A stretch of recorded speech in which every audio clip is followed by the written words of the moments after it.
Yo, what up, YouTube?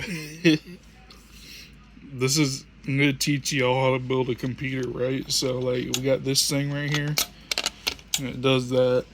So, we got this CPU. We gotta install the CPU into the socket, just like that, you know? And you just, like, kind of. Wait.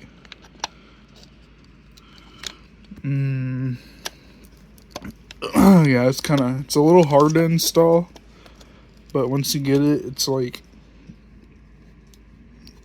oh shit, it keeps, okay, here we go.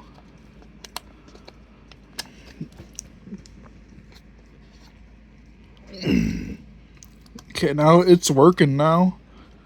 So that's how you install the CPU. See, it's pretty secure in there and shit, you know. So we got the RAM next, and the RAM, I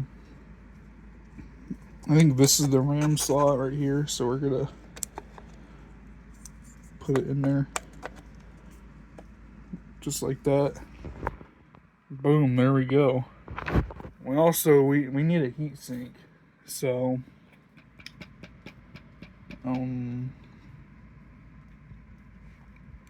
just use this RAM right here as a heat sink, and then that's it. That's how you build a computer.